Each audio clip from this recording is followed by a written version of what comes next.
नमस्कार दोस्तों, मेरा नाम सचिन जैन है। मैं फाउंडर EFOS.in। आज हम बात करेंगे इंजीनियरिंग इन इलेक्ट्रॉनिक्स और सेमीकंडक्टर टेक्नोलॉजीज। तो सबसे पहले मैं आपको बताऊंगा कि अगर आप इंजीनियरिंग इलेक्ट्रॉनिक्स के लिए कहीं पर भी बात करते हैं तो लोग बात करते हैं इलेक्ट्रॉनिक्स एंड कम्युनिकेशन इंजीनियरिंग। जी, हमारे पास ECE है। तो ECE का टाइम जब हम लोग पढ़ते थे, मैं खुद एक ECE इंजीनियर हूँ, BTech electronics and communication engineer in 2000 to 2014 batch pass out. Then I did my masters in communication engineering from IIT Roorkee. तो वो भी मेरा स्पेशलाइजेशन कम्युनिकेशन में था। बट कम्युनिकेशन में क्या है, most of the technologies has been developed, और उसमें जो मोस्टली काम है वो आपका एक तरह का फ्रंट एंड का, मेंटेनेंस का, इंस्टॉलेशन का या एग्जीक्यूशन का काम है, एग्जीक्यूशन लेवल पे काम है। तो वो टेक्नोलॉजी डेवलपमेंट में बहुत कम स्कोप है। वो एक बहुत हाई लेवल पे रिसर्च चल रही है। और हम लोग आप लोग जिस सेगमेंट को बिलोंग करते हैं, हमें वो सेगमेंट चाहिए जहां पर मासेस में जॉब अवेलेबल है। तो अगर मैं अब बात करूं कि बीटेक इलेक्ट्रॉनिक्स, VLSI टेक्नोलॉजी या सेमीकंडक्टर टेक्नोलॉजी, अभी आप लोग सुन रहे होंगे, आप मार्केट में भी समझने की कोशिश कर रहे हैं कि सभी न्यूज आ रही हैं कि इलेक्ट्रॉनिक्स का जो मार्केट है वो लगभग 10 लाख करोड़ रुपए का मैन्युफैक्चरिंग इंडिया करेगी 2030 तक।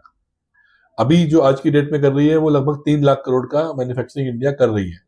और globally India is going to become top और maybe in top two as a semiconductor manufacturing technologies में।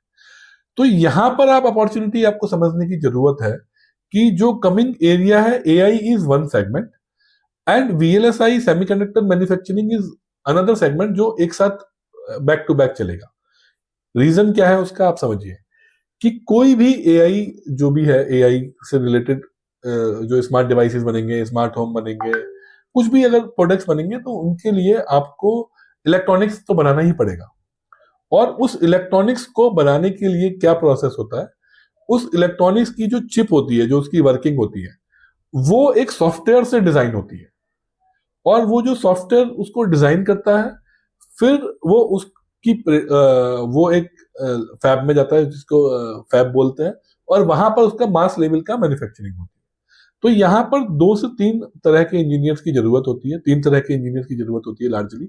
कि जहां पर एक बंदा टेक्नोलॉजी के डेवलपमेंट में काम कर रहा है, R&D में काम कर रहा है, जो यू कैन से कि 3 to 4% of the total man power requirement of the industry, जो लोग प्योरली R&D में काम कर रहे हैं। अब उस जो R&D के बाद जो सेकंड जो लेयर है, जहां पर उस सॉफ्टवेयर से डिजाइन बना रहे हैं कि आपने, बहुत सिंपल भाषा में बताऊंगा कि आपने आज एक फोन लिया या आईफोन लिया, एक अगले साल एक नया आईफोन का एक वर्जन आ रहा है, तो उसमें अपग्रेड्स हो रहे हैं। तो वो अपग्रेड्स के लिए again a software team is working. तो वो सॉफ्टवेयर टीम उस पर वर्क कर रही है, उसको डिजाइन कर रही है, उसको टेस्टिंग कर रही है, उसको फिर निकाल रही है। तो जो भी नया डिवाइस बनेगा उसके लिए again a large pool of software team is required. तो एक आपकी R&D टीम हो गई जहां पे 4 to 5% इंजीनियर्स की रिक्वायरमेंट है। एक आपकी डिजाइन टीम हो गई, जो वो डिजाइन टीम में आपको लगभग 20 to 25% लोगों की रिक्वायरमेंट है, विच इज ह्यूज। एंड वहां पर एक, यू कैन से कि सॉफ्टवेयर इंजीनियर्स की रिक्वायरमेंट है जो उसको डिजाइन करें काइंड ऑफ। तीसरी एक टीम इसमें होती है जो EDA टूल्स उसको बोलते हैं, जो ये सॉफ्टवेयर की डिजाइनिंग हो रही है उसको टेक्नोलॉजी के साथ मैप करते हैं। उसको आपको टेक्नोलॉजी से मैप करना है कि whether this design will fit with the technology और नॉट। तो अगेन एक EDA टूल जो नए बना रहे हैं उनकी रिक्वायरमेंट है। एक जो EDA टूल को यूज करके टेस्टिंग कर रहे हैं उनकी रिक्वायरमेंट है।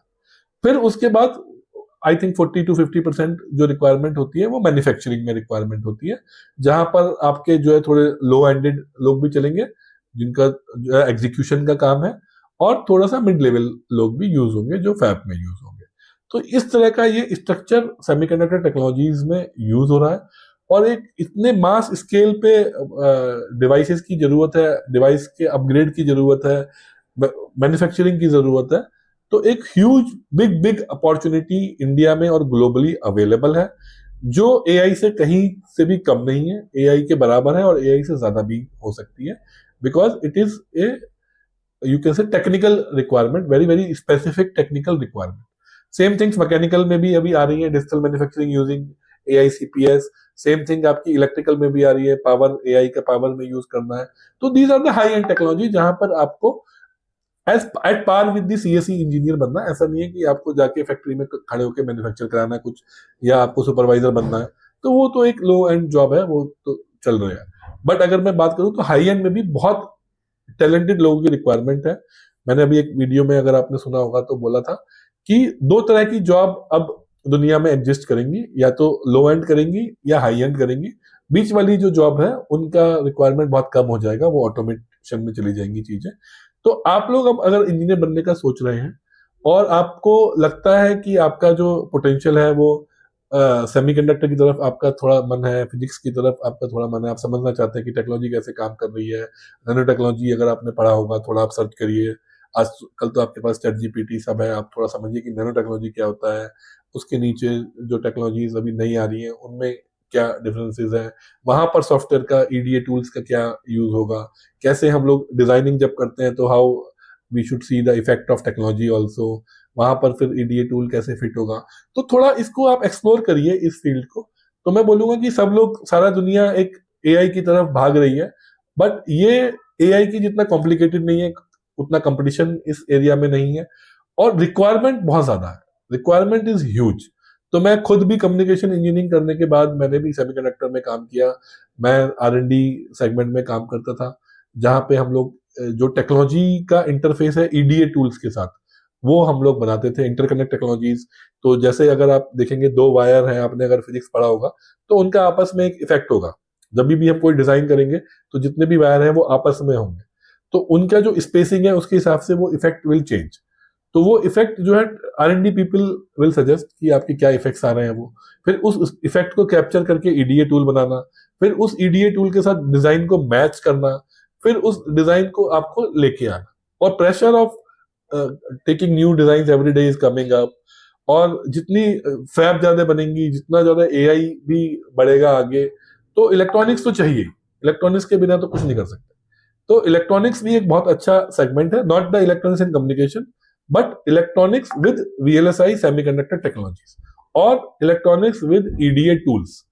तो आप हमारे पास आइए, अगर इसके बारे में आप और ज्यादा जानना चाहते हैं, आप अपना पहले खुद भी स्टडी करिए, फिर आप हमारे साथ चाहिए, हमारी टीम से बात करिए। हमारी नंबर डिस्प्ले पे अवेलेबल है, आप कमेंट में डाल सकते हैं, क्वेरा पे हमसे ईफर्स्ट से बात कर सकते हैं, और आपसे 1-to-1 सेशन भी आप हमारे साथ बुक कर सकते हैं, वो भी हम आपको लिंक देंगे।